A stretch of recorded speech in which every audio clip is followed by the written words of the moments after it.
You'll enjoy it. You got your Bible? I'm going to try to preach fast. That never happens. I keep telling Garland, and he keeps spreading these lies. And I keep telling Garland, my average time is 37 minutes.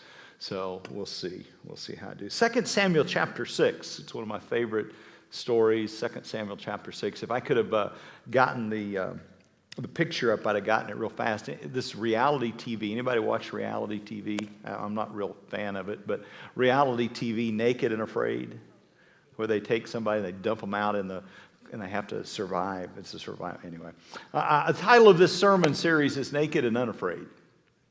2 Samuel chapter 6, verse 12. Now it was told King David, saying, "The Lord has blessed the house of Obed-Edom and all that belongs to him because of the ark of God." You know, there's a few things about the blessings of God that are just knowledgeable to everyone. Number one, blessings really are evident. You ever seen anybody that was blessed and favored?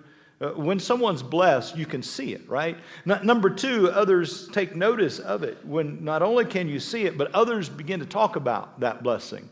Number three, others know why that kind of odd blessing is there. And they're so impressed by it that they begin to say to other people about how favored they are. And that blessing has an effect on other people. When David saw that Obed-Edom's house was being blessed, he went, wow, the only reason that Obed-Edom's house is being blessed is because the ark of God is there. The ark of God was that sign, that symbol of the presence of God. You ever seen someone's house get blessed, and the only reason it could get blessed is not because they were smart, not because they were cute, not because they had an education, but because the favor of God was there? Maybe that's you. Maybe you know that the only reason you're experiencing what you're experiencing in your life is because of the presence of God. David saw what was going on in Obed-Edom's house, and verse 6, so David went and brought up the ark of God from the house of David of Obed-Edom, or from the house of Obed-Edom to the city of David with gladness. Say, with gladness. And so it was, when those bearing the ark of the Lord had gone 6 paces, that he sacrificed oxen, and fatted sheep. And then David danced before the Lord with all of his might, and David was wearing a linen ephod. So David and all the house of Israel brought up the ark of the Lord, shouting, and with the sound of a trumpet. I love preaching this story because if you realize it's about 14 miles to Obed-Edom's house from Jerusalem. And David went down there and picked up this ark, put these poles under it, put it on the shoulders of priests, and every 6 steps he'd kill another cow and walk in the blood 6 steps, kill another one, and did that for 14 miles. Now previously they had tried to put it on a little red wagon and pull it up there, and that didn't turn out too well. But this time, the process of bringing the presence of God into his house was very, very difficult. You need to understand there's a lot of people that want the presence of God, but they think they can do it any way they want to.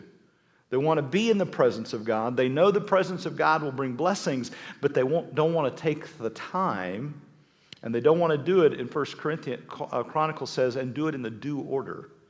Listen, there is a proper way to do church. There's a proper way to come into the presence of God. And somehow in the 21st century, it's become casual. It's become any way you want to. And the truth of the matter is you cannot approach God any way you want to. You can't handle God any way you want to. If you try to mishandle God, it says that the fury of the Lord broke out, and Uzziah and his buddy lost their life because they tried to pull God in on a little red wagon.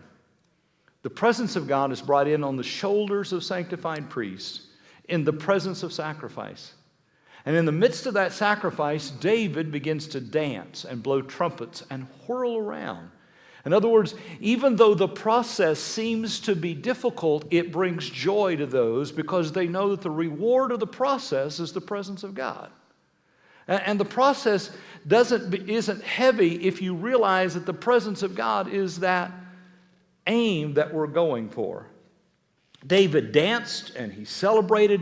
He wrote one of the greatest psalms that was ever written in Psalm 24. Just as he comes into the city of Jerusalem, he said, "Who is this King of glory? The Lord is strong and mighty. The Lord is mighty in battle. Lift up your heads, O ye gates. Lift them up, you everlasting doors, for the King of glory has come in. This morning, as we're praising God, I wonder if we understand there is a process of worship. There's a reason why we gather together. There's a reason why we do it at a certain time. There's a reason why we read the Scriptures. There's a reason why we are here. And we're here this morning because we can see the manifested presence of God that will alter our lives.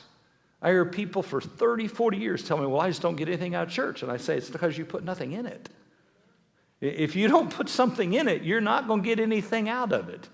And church is still the Lord's idea. It's not my idea. It's the Lord's idea. He has created this thing called family and said when the family gets together, yesterday when we got together with 18 kids to celebrate a 1-year-old who didn't care. The 1-year-old just wanted to put his hands in the cake. He could care less who was there. And I got news for you. All those gifts that we gave him, he didn't care. He put the sack over his head. He didn't care. See, there's a reason we do things, and the reason may not be about us. And that we gather together for the presence of the Lord.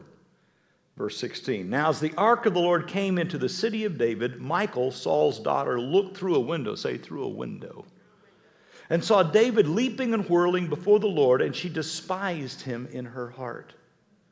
And so they brought the ark of the Lord and set it in its place in the midst of the tabernacle that David had erected for it. Then David offered burnt offerings and peace offerings before the Lord. And when David had finished offering burnt offerings and peace offerings, he blessed the people in the name of the Lord of hosts. Then he distributed among all the people, the whole multitude of Israel, both the women and men, to everyone a loaf of bread. I could stop and preach on a loaf of bread going to every house. I could talk about the bread of the Lord being given to us. I could talk to you about why we do the table of the Lord every Sunday. I could talk to you about because the presence of God has come into the house of David, David gives bread to everybody that's there, both men and women. I could talk to you about why both men and women. I could talk to you about how if people don't celebrate the table of the Lord, they miss the point. Because David brings the presence of God into his house, into the house, the city of David. They dance, they whirl, they have this huge party, and then they feed each other with bread. Am I making any sense yet? There is a due order to do things. There is a reason why things are done. This isn't about get your cappuccino and show up. That isn't what this is. This isn't about fit my time frame and then I can go home. This isn't about 55 minutes and then I'm out of here. No, this is about do it this way, experience Him, feed one. Am I in the room yet? I didn't make that up. It's come right out of, here we go.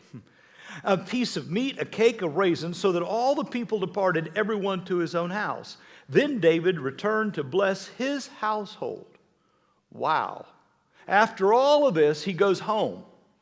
And he's going to bless his household. And Michal, the daughter of Saul, came out to meet David and said, how glorious was the king of Israel today, uncovering himself today in the eyes of the maids of his servants as one of the base fellows, shamelessly uncovering himself.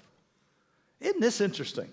In the middle of the presence of God and writing songs and shouting and celebrating that God is back into our lives, he goes home and Michal goes, well, that was embarrassing. I've been pastoring for a long time, and I can't tell you the number of times I had people meet me and say, well, we visited once, and you did that thing. And people were dancing, and they were shouting, and they go, and you see, the world doesn't mind religious people until it disturbs them. And I have news for you. Worship should disturb the world. Worship should make the world nervous. We're in pretty good company. The mountain shook when Moses spoke, and it made them nervous. We're in great company. The family of Christ came to him and said, he's lost his mind. On the day of Pentecost, they said, you're drunk. Paul gets up to speak to Agrippa, and they said, you've lost your mind. Listen to me. I think there's something wrong with us if our worship does not disturb the world. I think that we ought to be able to be accused of being a little out of our minds. Paul said, if I acted crazy, it was because of the love of God. If the presence of God does not unnerve us and warrant us to dance and to shout, I'm just really questioning whether or not we know we're in the presence or appreciate it, one or the other. Because the world has always been disturbed by the worship of those who were fully in love with the Lord. David looks at Michal and said, "It was before the Lord who chose me instead of your father and all the house to appoint me the ruler over all the people of the Lord. Therefore I will play music before the Lord. And I will be even more undignified than this. And I will humble myself in my sight and be held in honor by the servant." This is just one of my favorite stories of the Bible. This is a story about a shepherd boy who was chosen to be king. This is about a shepherd boy who the Lord found and said is a man after my own heart. This is the little boy who was overlooked by his father. In fact, when Samuel came, Jesse brought his 7 other sons, the big tall ones, the warriors, brought all 7 of them in front of him. And the Lord kept saying, no, no,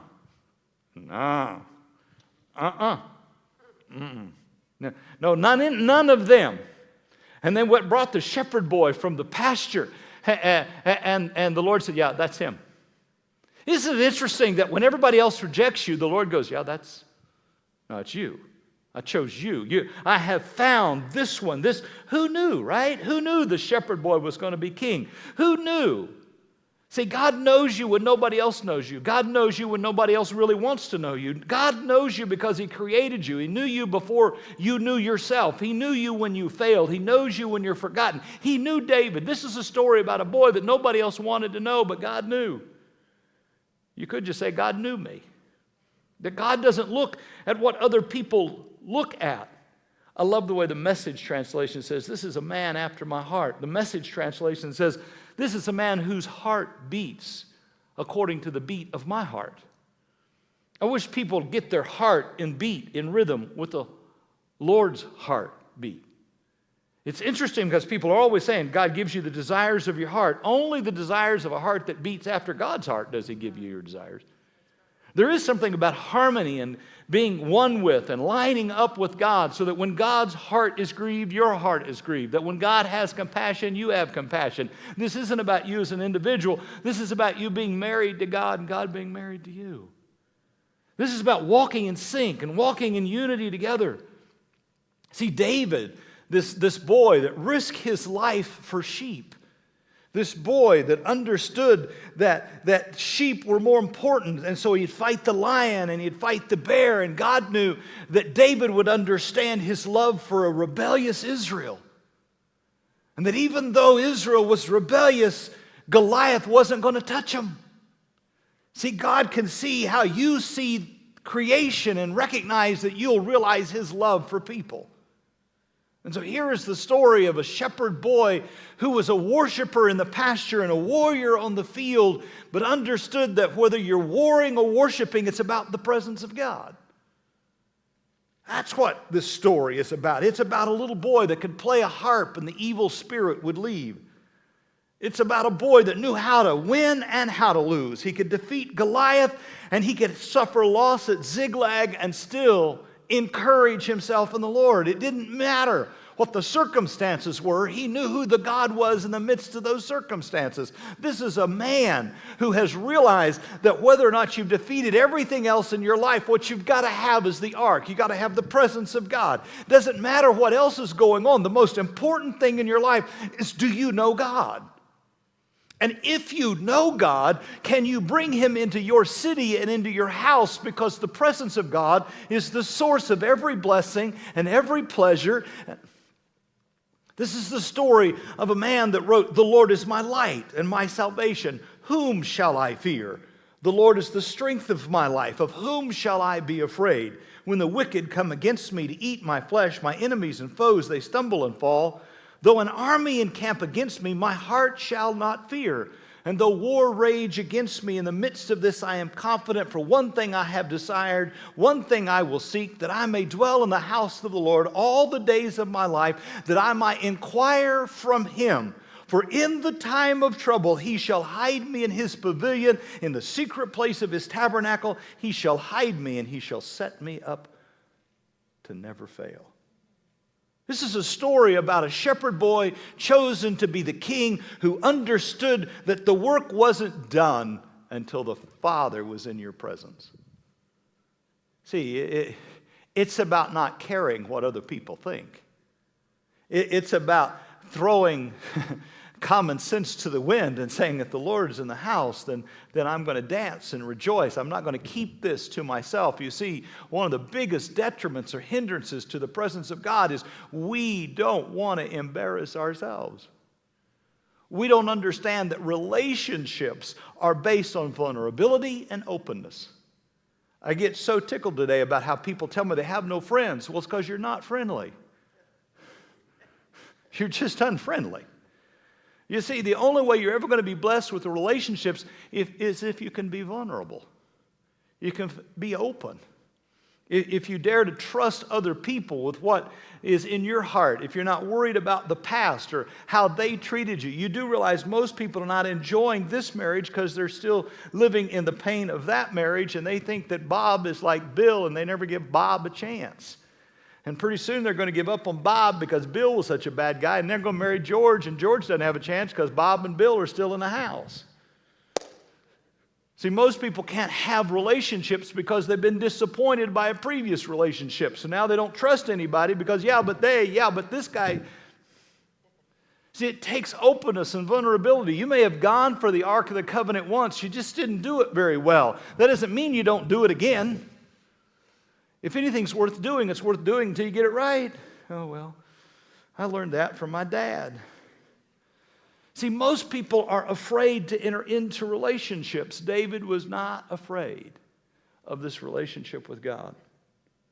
And until people realize that they have to be vulnerable and open and they have to strip off their clothes. She was mad. This boy stripped off his clothes and began to dance. The truth of the matter there is he wasn't naked. He was wearing this priestly garment. What she was really mad is that he had debased himself and was not approaching the Lord as a king. But he was remembering that he was a shepherd boy. He understood clothing. My goodness, they tried to clothe David with Saul's armor, and he said, no, thank you. He had gone in the room, and Jonathan had put royal robes on him. But when you're in the presence of God, you just return to that being a shepherd boy. When you worship the Lord, you don't put on pomp and circumstance. You just become who you really are. You run the risk of being honest. You run the risk of being vulnerable and open and exposing yourselves. You see, people are too afraid of exposure today. And listen, if we're not afraid, if we know God is amazing grace, if we know that, then we can run the risk of being ourselves. We can run the risk of, here I am. You know, most people I hear today, I've been doing this a little while, most people today are covering up their fear with a fake faith. You ever met somebody and you ask them, how you doing? They go, oh, I'm doing great. You know, they're lying.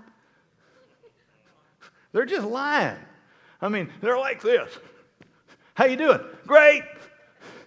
And I'm sitting there going, well, you're lying. But listen, you don't cover up your fear with faith. You don't cover up the obvious thinking that your confession is going to make it better. Listen, I've stood beside people when something tragic happened. It didn't matter our confession at that moment. What mattered is if we knew that on the other side, oh, come on. Bad things happen to good people. Why? I don't know. But I do know that in the midst of bad things, there's a good God right there. And I'm more trusting of the good God that's there than I am in trying to twist God's arm to do what I want him to do. Too many people are covering up fear with false faith. They've been doing it for about 50, 60 years and selling you the stuff. Oh, well, it's not my sermon. David understood how to just get honest in front of the Lord. He understood how to be himself. He understood how to just taste and see. And Michal, I got to hurry. Michal was in the window. You ever seen people watch from a distance? Listen, as long as you stay in the window, you're not going to get what's in the street. As long as you think you can spectate, you're never going to be able to participate. As long as you're watching from the window, you'll never be able to experience what's down here in the street.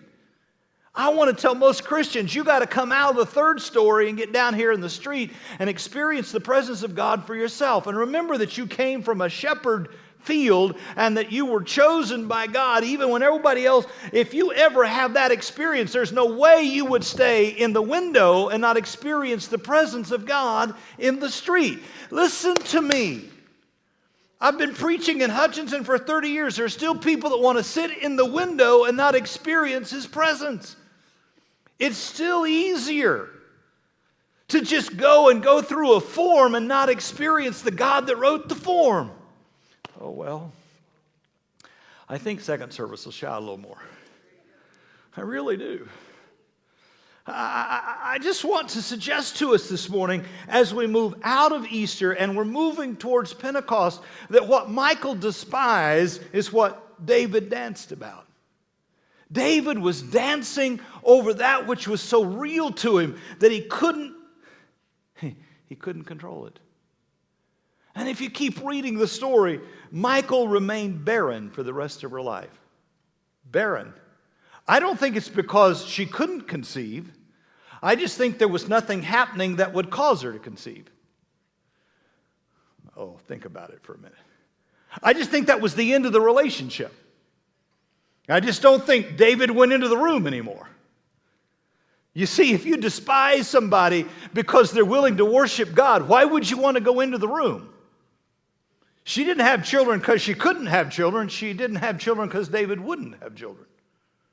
Why would you procreate with someone that despised the Lord? That's why you don't want to get married to an unbeliever. Am I making any sense? Listen to me. The way you relate to God will determine the way you relate to everybody. The way you relate to God and how you relate to those that relate to God will determine whether or not you produce anything in your life. I'm suggesting that maybe in an uptight world, I'm suggesting, you've seen people that have sleep deprivation. You've seen people that are deprived of. I'm suggesting there's a spiritual deprivation going on in the world because we refuse to know how to worship. And we're deprived of love and of life and of blessing and of spirituality, of all of the energies of God, because we have forgotten that when we bring Christ into our house, it's worth a celebration. It's worth a few steps. It's worth a shout. It's worth a trumpet or two. That it's worth, right? It's worth a little emotional involvement.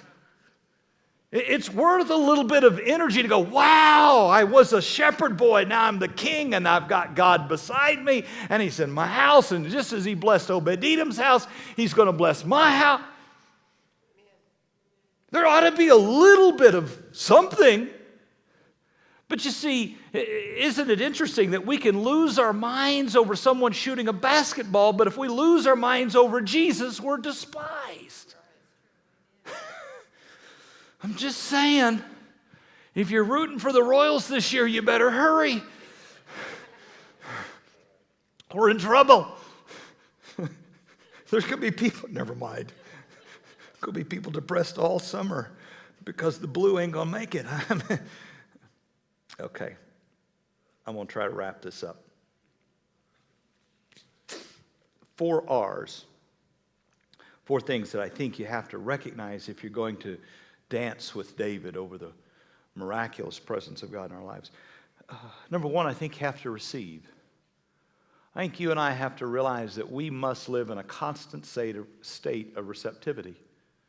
That God is constantly trying to reveal Himself to us. That, in fact, you and I can't live unless we've received His breath. That the only reason any of you are sitting here is that God has given you life. And that you didn't get life because you did anything. You got life because you received breath. Someone slapped you on the behind and you sucked something in and you started living. Right? Isn't it interesting how one end could... Never mind.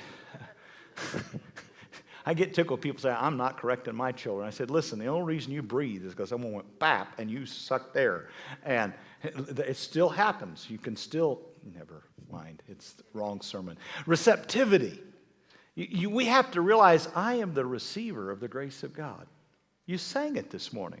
We hit that song. It's been rewritten how many times? But the song is so true because amazing grace. To get up this morning and watch the sun come up in the beautiful state of Kansas. If I didn't live here, I'd move here, I think. I mean, it's beautiful out there. And to live receptively. And secondly, to recognize. Not just to receive, but to recognize that life is a gift from God. To be grateful.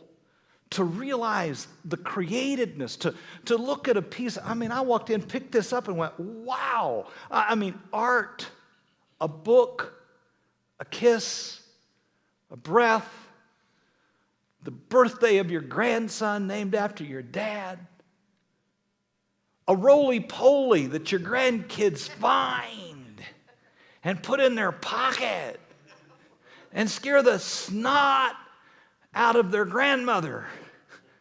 And I say, if you don't like what's in that pocket, you probably are not going to like the frog in the other one. To receive and to recognize. When's the last time you saw anybody just staring? See, we're so busy running, we can't stop and stare. Avery's got this bad habit. We go somewhere, and I'll turn around, she's going. I said, honey, quit staring. That's not polite. She goes, yeah, but look at what they're wearing, Papa. It's so cool. When's the last time you just stopped and recognized by just staring? Listen, 40 years ago, I just stared at Ann. I just stared at her. Today, I have trouble listening. Then I was just staring. Okay, at least Ron will admit it. I mean, we have trouble paying attention today. But 40 years ago, well, we didn't take our eyes off. I think that's the way it is with Christians. When they first receive the love of God, they just stare at God. But we lose that reality of just recognizing, standing still and staring at life. I mean, you know what I'm going to do this afternoon? I'm going to go celebrate a couple of kids that are graduating, and then I'm going to go home and I'm going to sit on my back deck and just stare at life for a moment. You do understand that's what Sabbath is. The whole idea of Sabbath is not for you to run around and play golf and do 100 million things today. Because it's the only day off. You got to go do all that stuff so that you really need to call in late on Monday to catch up from the rest you didn't get on the day you were supposed to have rested.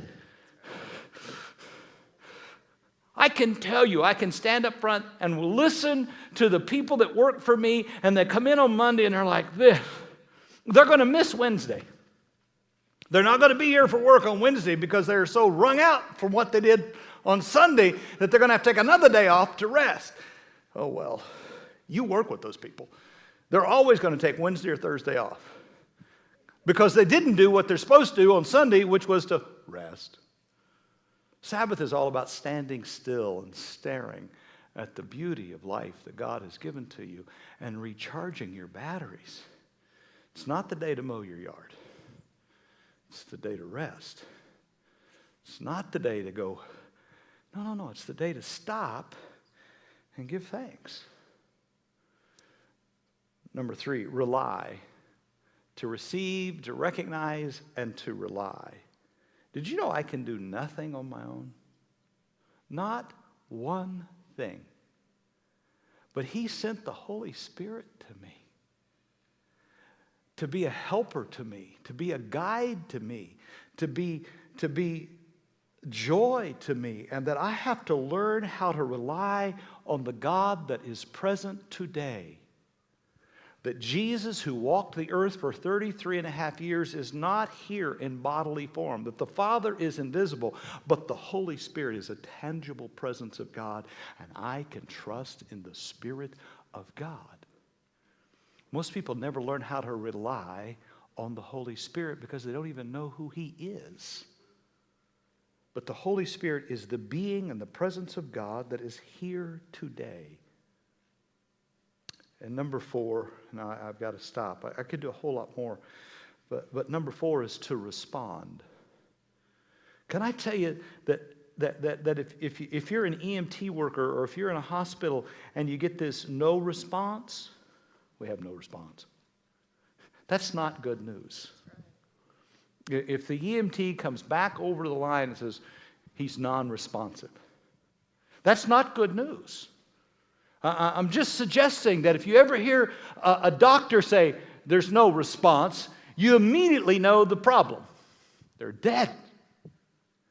And yet, could I tell you, as a spiritual director, as a spiritual leader, I know a lot of spiritual people that are non-responsive.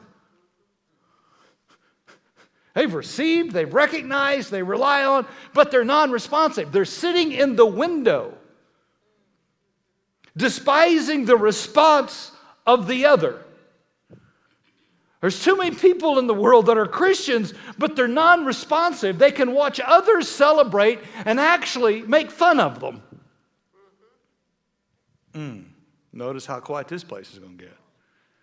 Listen to me. Non-responsive Christianity is dead Christianity. Non-responsive Christianity means you miss the point. Non-responsive Christianity means you don't care. Non-responsive Christianity says it didn't tickle you. Non-responsive Christianity says Listen, responsive Christianity cares about the poor. Responsive Christianity cares about the elderly that are clinging to life. Responsive Christianity cares about the little bottom in the back that needs wiped. Responsive Christianity cares about what Cindy's doing in Israel. Responsive Christianity cares about what's going on in Africa. It cares about what's going on in the world and in our schools around us. Responsive Christianity is engaged in the humanity in which it lives. Responsive Christianity doesn't just dance in the streets with David, but goes home to its household to bless its household. Responsive Christianity is fully alive in the generation in which it lives. Serves, gives, participate, cries with those that mourn, rejoices with those that rejoice. It's fully present. See, responsive Christianity, aware of the presence of God, can be fully present to the people around them. And we become witnesses, right? It begins with our dancing and our twirling, but it equates out into the care for humanity, old and young and everything in between. In the pains and in the pleasures, in the sorrows and in the rejoicing. Whether it's in Hutchinson with a little child or whether it's in Israel with Cindy or Africa with Sharon or whatever it is.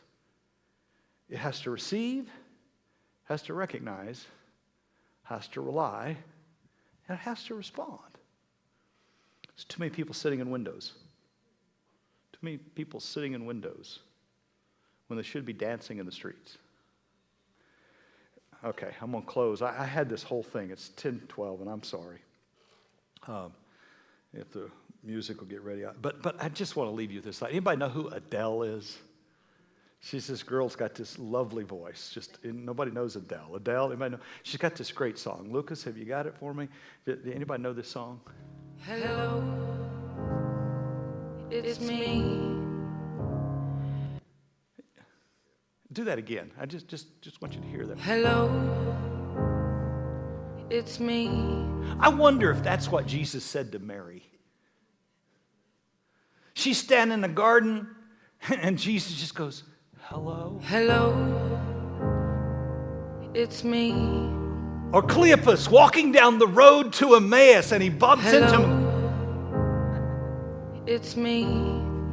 Or maybe Thomas, who wasn't there, but now he's there, and he walks through the wall and Hello, it's me. 500 witnesses, the Bible says. Jesus just showed up and went, Hello, it's me. Do you understand that if you ever hear Jesus come from the other side and go, hello, it's me. it might make you dance too? I'm just suggesting that if you ever see and hear the guy and all you got to hear, what did he say? Hello? Hello, it's me. He doesn't have to say anything else because the one that sang Hello, is it's Jesus. me. People ask me all the time, why are you still jumping? Because he's still saying, hello, Quentin. I wake up and he says hello. I lay down and he says hello. I meet Kenton and he says hello. Everywhere I look, there's God going, hello, it's me. When I see the sun come up, when I see the sun go down, when I hold my grandson, I see the Lord going, Hello, it's me. you might start dancing too. If you ever heard the Lord say, hello. That's all you need. I don't understand whether to do communion this way, that way, baptism. I don't know. But the Lord just said hello this morning. And he says it's sweeter than Adele. So hello. The Lord's present. I don't see how you can stay in a window when the Lord is stepping into his city. Open up all ye gates.